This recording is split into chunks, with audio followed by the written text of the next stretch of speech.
Good evening. Welcome to the National News Broadcast. I'm Kasuni Balachandra. A very good evening indeed. I'm Charita Minipurarachi, and let's move on to the headlines for tonight's news.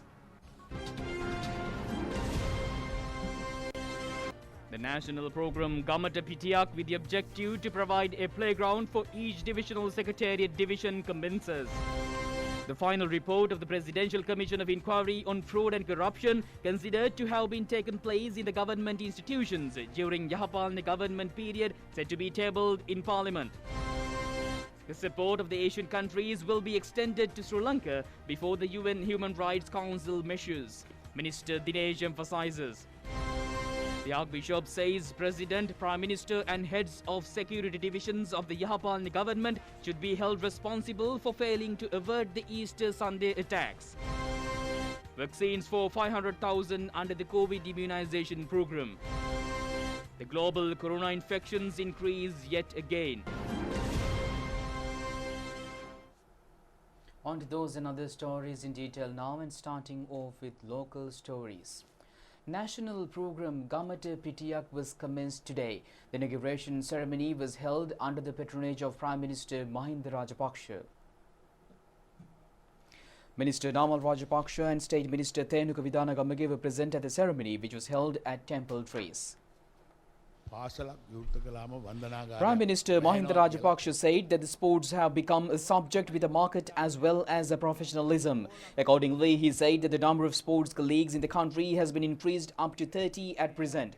The Prime Minister said that today the public has been involved in sports as spectators and not as those who are actively participating in the games. He also said that Pakistan's Prime Minister Imran Khan, during his recent visit, said that they encountered many defeats for a number of years after entering into politics with a new party. The Prime Minister said that Prime Minister Imran Khan stressed that he was able to endure the suffering of the defeats amidst many criticism levelled against him, yet he managed to endure his due patience he received from his sporting days. Therefore, he said that they have also experienced many defeats in the past. He added that he lost the election January 8, 2015 and lost his party.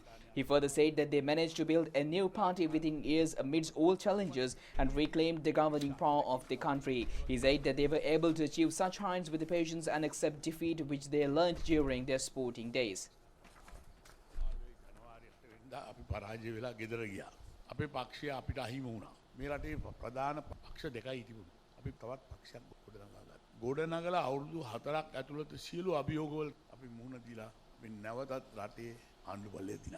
එහෙම කරන්න පුළුවන් වුණේ මම විශ්වාස කරනවා බාල කාලේ ක්‍රීඩාවේදීලා ඉවසීම වගේම පරාජයත් පුරුදු වෙච්ච නිසා යුද්ධයේදී අපි යුද්ධය ජයග්‍රහණය කරනකොට අපිට අවශ්‍ය ඉවසීම සටන්කාමීත්වය ලැබුණේ ක්‍රීඩාවෙන් බව මට කියන්න ඕන.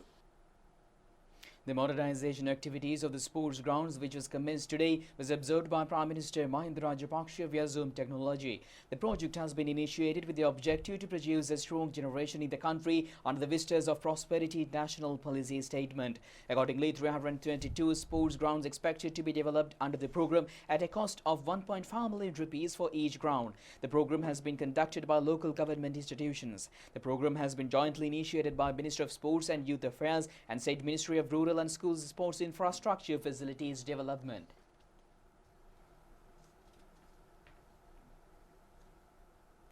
The modernization of sports grounds in rural areas in parallel to the national program Gamata Pitiak was commenced today.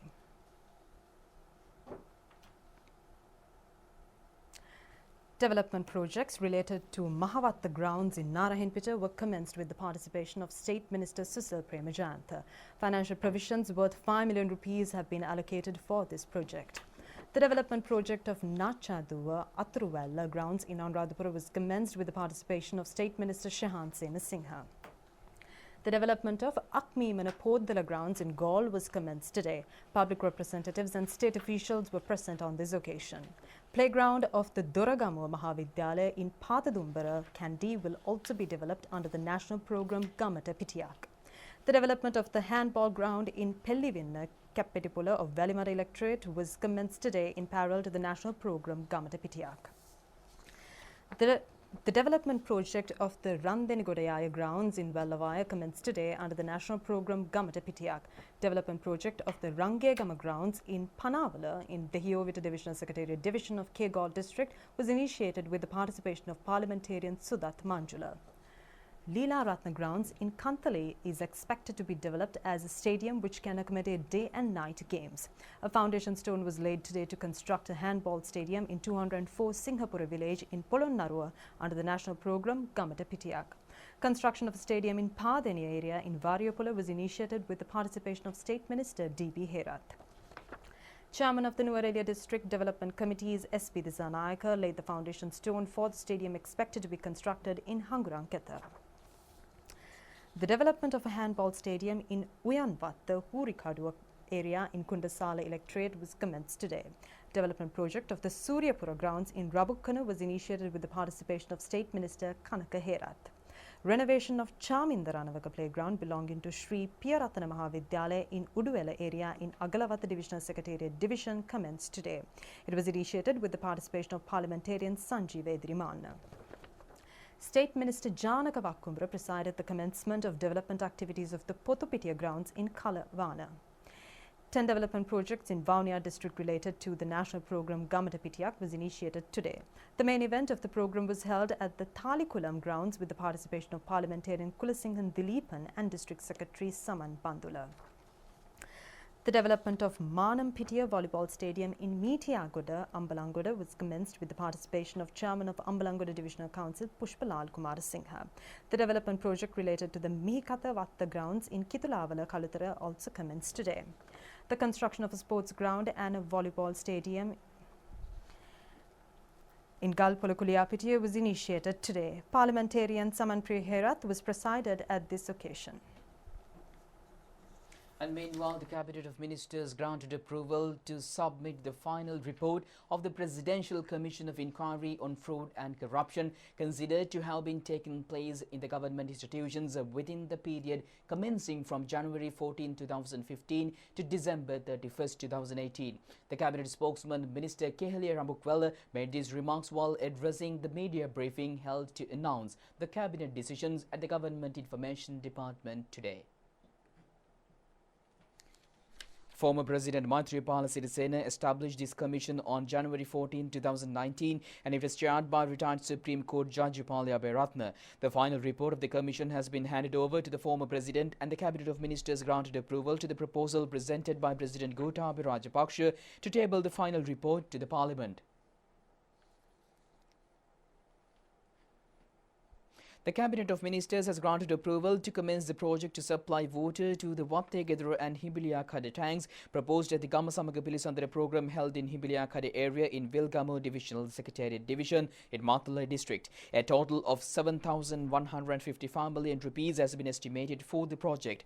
A project has been designed to supply water by constructing Wattegedra tank and Thodamgola tank across Gamburu area and supplying water to both Wattegedra and Hibilia Khade tanks through a 1,800 meter long tunnel from the right bank main channel of Kaluganga Reservoir.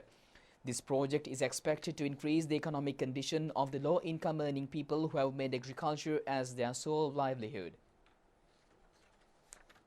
Cabinet of Ministers granted approval to take necessary measures to select and appoint qualified candidates to the Grade 3 of the Sri Lanka Principal Service by giving opportunity to qualified officers of the teaching service who have been acting and covering the duties of principals for a long term and other officers who meet the qualifications according to the service minute by a structured interview instead of conducting a competitive examination.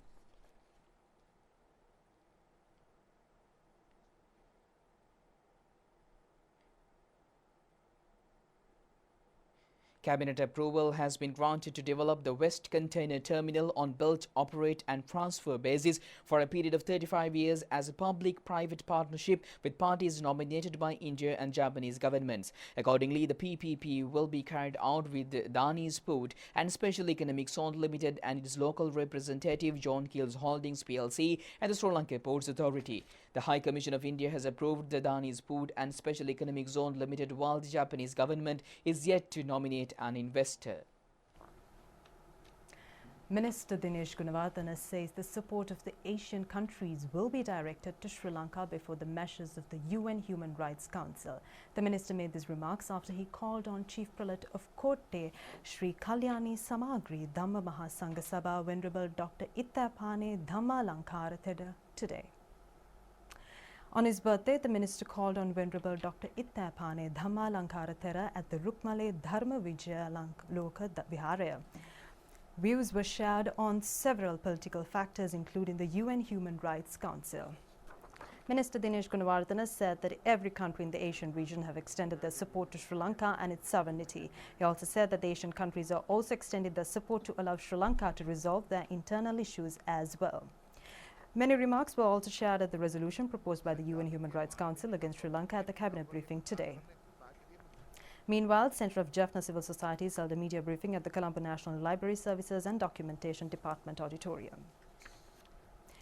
Many victims who suffered the tortures of the LTT shared their experiences during the media briefing. They shared their agonies in losing their loved ones during the atrocities of the LTT, who had taken away their children, husbands, wives and parents, leaving many people in a destitute state, even in the present day. One female victim shared a story and said that all her children, 6 sons and 2 daughters, were taken away by the LTT in early 90s, leaving her with tears and nothing else up to date. She said that she had to raise them alone, only for the LTT to abduct them. She said that she believes her children are still alive. She said that she has no house or land to her name. Also, another victim that said that her father was abducted by the LTT, citing that he was needed to record a statement. She also shared her horrific experience endured after seeing how people were detained by the LTT, and she was informed that the LTT had given her father the death penalty. Amidst their cries, Centre for Jaffna Civil Societies handed over a letter of objection against the resolution of the UNHRC to the UN office in Sri Lanka. That we know how neo-colonization and neoliberalism works. So I just want to tell international community, please be unbiased. If you are talking about human rights, first investigate the human rights violations done or committed by LTTE. No more colonization in Sri Lanka, right? We know what is human rights, we know what is democracy, we know what is territorial integrity, and we know what is national security. Centre for Jaffna Civil Societies handed over a letter of objection against the resolution of the UNHRC to the UN office in Sri Lanka today. Yes, I am Arun Siddharth from Jaffna. You are Mr. Senator. We believe that this... And Minister Nimal Siripal de Silva says that the Gazette notification to increase the daily wages of state workers has been directed to the government press. Accordingly, state workers expected to receive a 35% salary hike, which determined at 1,230 worth daily wage.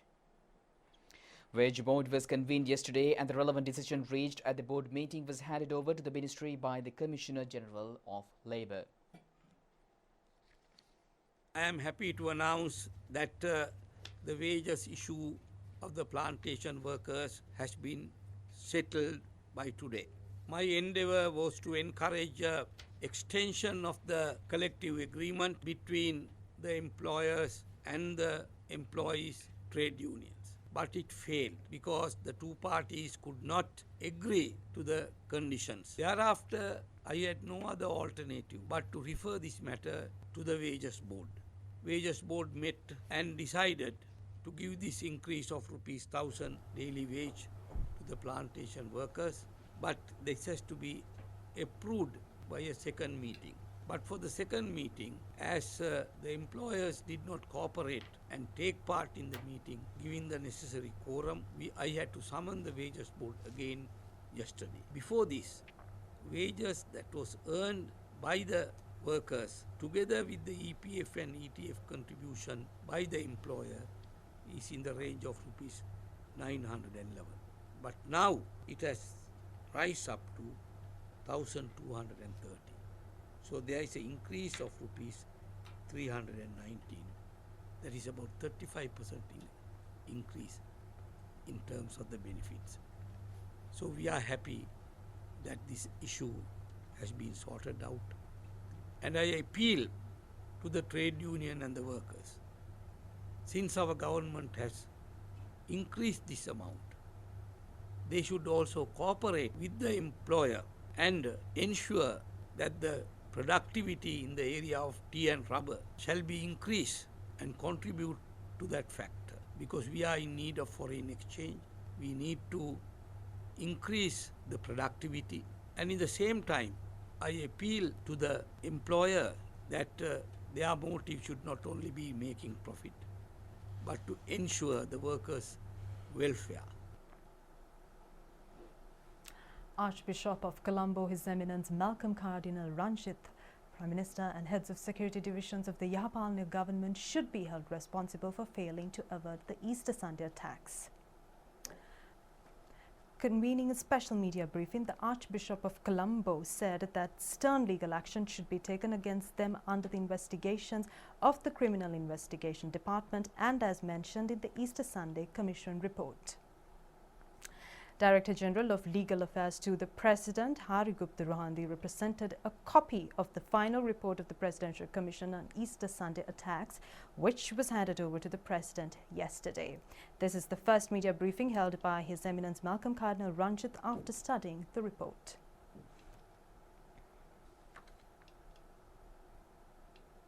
Who tried to interfere in the investigation process to try to protect some of their stooges and friends. All of these facts must come out, but they appear to have not come out, not been made public in a proper sense. So we have question marks, and we want the government to make use of whatever has been found by the Commission, in addition to whatever has been found by the CID, the TID and the SIS, and do a thorough investigation into who placed the bombs, who funded it, and who helped and encouraged these people, and why did they do that. We want to know our people. These are the victims of that violence. They are behind us. They will speak to you, and they expect from us that information, which is their right to know. It's an accountability which they want to know. Therefore, we want the government to take more action, more concrete action on this matter, and to give us this information as soon as possible. We want to also stress that if there is no concrete action with regard to the finding the answers for those questions, with a concerted effort on the part of the government to establish a structure that will clearly go in for that to answer those questions, then we will be forced to call upon the entire nation to protest on the 21st of April, the second anniversary of this bomb attack, to protest and to join us all in solidarity in order to demand the government to establish such a thorough investigation into the people who are responsible, the authors and the causes and the funding and the supporters of this action. That's the idea. And meanwhile, the Attorney General received 65 volumes of proceedings of the Presidential Commission of Inquiry on the April 2019 attacks from the Secretary to the President today. The President's Secretariat received 87 volumes with respect to the evidence and proceedings of the PCOI on the 2019 April 21st attacks.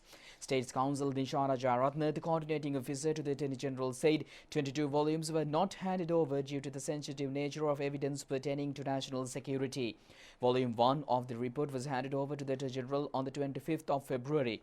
However, the Attorney General had requested the President's Secretary to submit all proceedings, documents and materials of the Commission to the Attorney General's Department.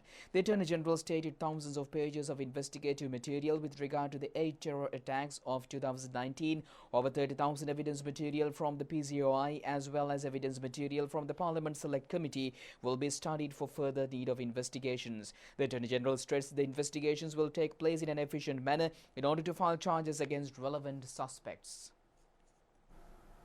President Gotabaya Rajapaksa and Prime Minister Mahinda Rajapaksa today inaugurated the Skill Sri Lanka program designed under the theme A Generation with Competencies. The event was held at the PMICH.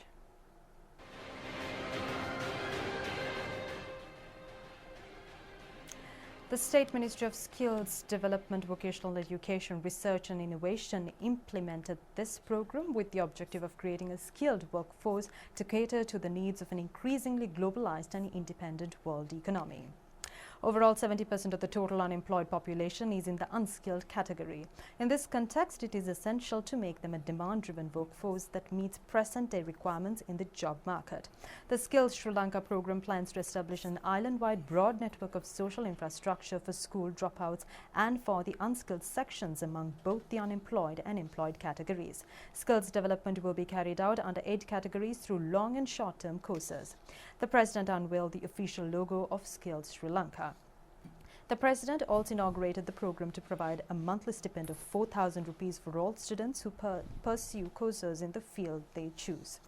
5 buses designed as mobile vocational training units will be operated island-wide from today in parallel to the implementation of the program. President Rajapaksa officially handed over the buses to the chairman of the National Apprentice and Industrial Training Authority.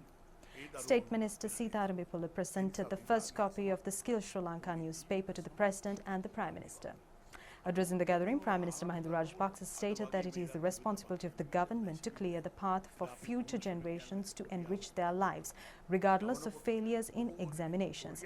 The Prime Minister further said that the government will fulfill its responsibilities with utmost commitment to equip the youth of this country with professional skills that needed to match with the advanced society in the modern world. New State Minister for Provincial Council and Local Government Affairs Roshan Ranasinghe assumed in his new ministerial duties before Prime Minister Mahinda Rajapaksa today. The assuming duty ceremony of State Minister Roshan Ranasinghe took place at the State Ministry of Provincial Council and Local Government Affairs. Mahasangha and other religious leaders invoked blessings to the newly appointed State Minister. Ministers Janaka Banda Tennako, Nama Rajapaksa, Sarath Weerasekara and Secretary to the State Ministry SD A.B. Boralassa were present at this occasion. Bearing the responsibility of Protect Lankan Skies, Sri Lanka Air Force celebrated its 70th anniversary today. A series of programs has been organized under the instructions of Sri Lanka Air Force Commander Air Marshal Sudarshana Pathirana, coinciding the 70th anniversary celebrations. The Royal Ceylon Air Force was established on March 2, 1951. The Air Force was renamed as Sri Lanka Air Force after the country became a republic in 1972. From the humble beginnings of chipmunk aircraft, Sri Lanka Air Force has progressed into becoming a complete armed air force equipped with skilled human resources and state-of-the-art technologies while possessing fighter jets including Kafir and F-7 helicopters including Mi-17 and Mi-24s. Sri Lanka Air Force became a vital factor in humanitarian efforts to completely eradicate terrorism from the face of the country. Sri Lanka Air Force was able to attack targets from air which was unable to approach on land. 443 Sri Lanka Air Force personnel have sacrificed their lives for the motherland in active duty, while 246 were disabled. Sri Lanka Air Force also rendered a massive support for the quarantine and disinfectant process in the prevailing COVID-19 outbreak in the country. Sri Lanka Air Force has also extended their support for many development projects in the country. Sri Lanka Air Force has commenced a special operation at present for the explosive project to implement the forest car in the country up to 32% in the country. Accordingly, Sri Lanka Air Force has taken up the task for the protect disperse seeds on air to areas without any forest car and continuously supervise the growth of the forest in these areas. The project has been completed under 4 stages thus. The Sri Lanka Air Force, under the leadership of 17 Air Force commanders, has fulfilled its commitment and duties to the motherland thus far. The parade organized for the 70th anniversary was held this morning at the Katunayake Air Force Base Camp under the patronage of Sri Lanka Air Force Commander Air Marshal Sudarshana Pathirana. A flypast was conducted along the 4 Bell 412 type helicopters in parallel to the parade.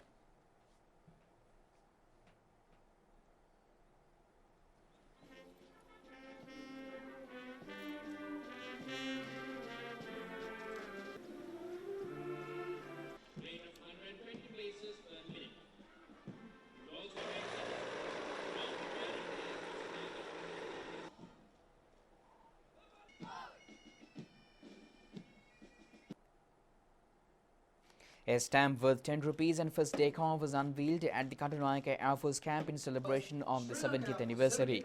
The first day car was presented to Sri Lanka Air Force Commander Air Marshal Sudarshana Pathiruna by Postmaster General Rajit Ajaratna.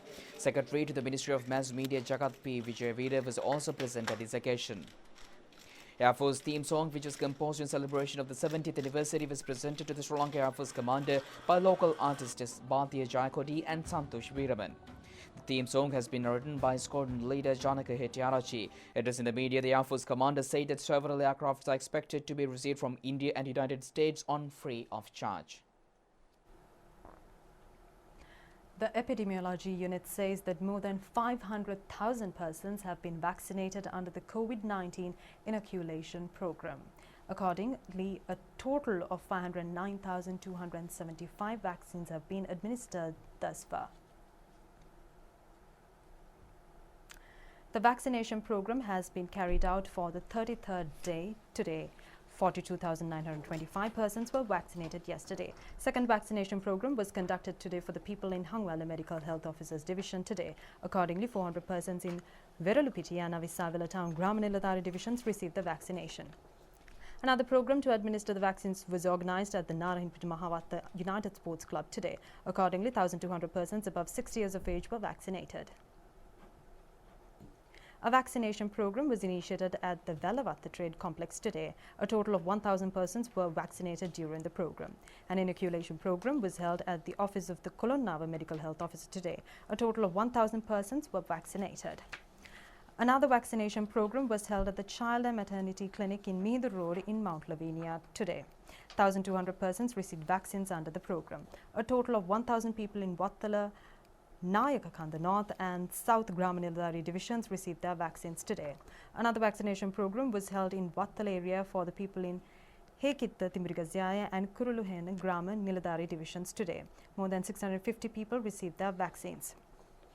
Vaccination program was held at the Yakkala sub-office of the Gampaha Municipal Council for the residents in Yakkala North and Kesilvattu Goda Gramaniladari divisions.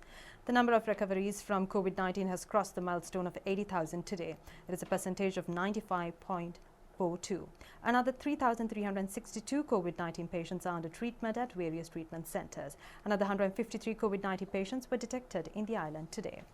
Meanwhile, Minister Keheliya Rambukwala said that according to the recommendations of the technical committee, Iranathivu Island has been selected for the burial of COVID-19 victims.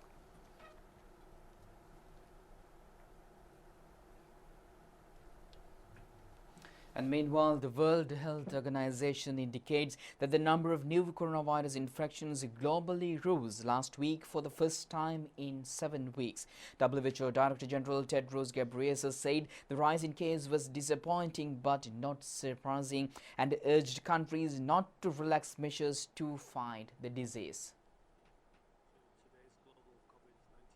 In the past week, the number of reported cases of COVID-19 increased for the first time in 7 weeks. You remember that I reported the virus was on a decline for consecutive 6 weeks.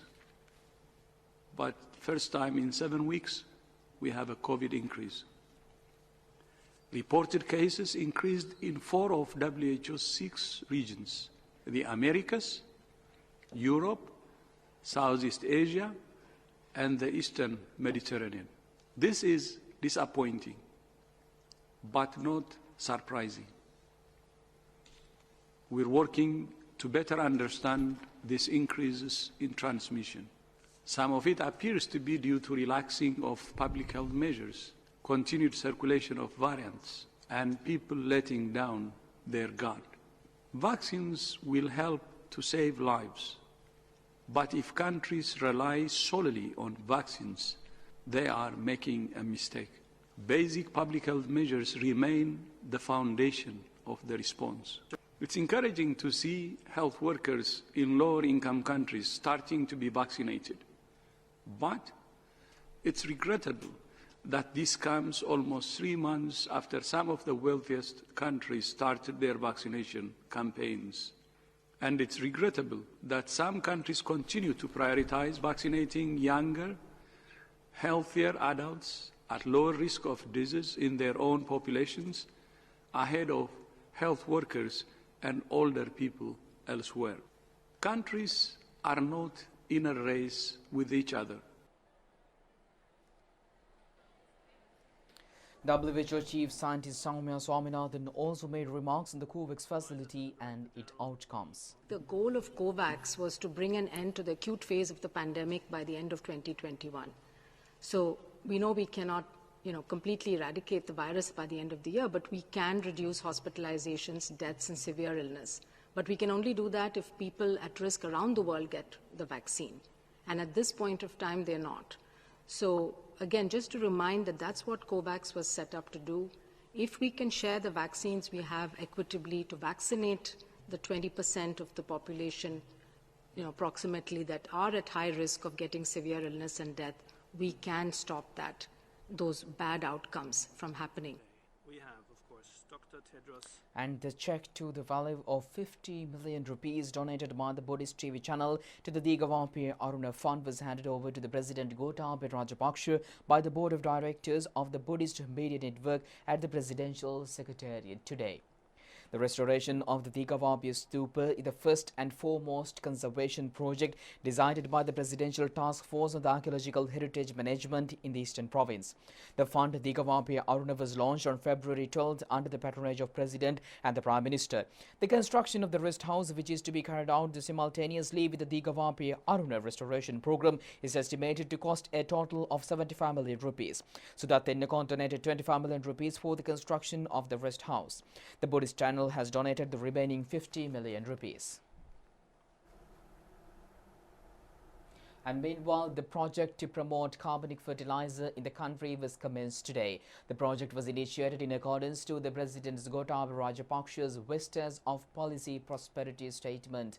Colombo Commercial Fertilizer State Company has also joined for this program.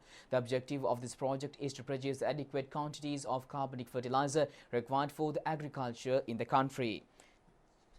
Addressing an event held in Colombo today, State Minister of Productions and Supply of Fertilizer and Regulation of Chemical Fertilizer and Insecticide Use, Mohan De Silva, said that plans have been made to distribute the fertilizer for the farmers and as well as consumers through agrarian service centres.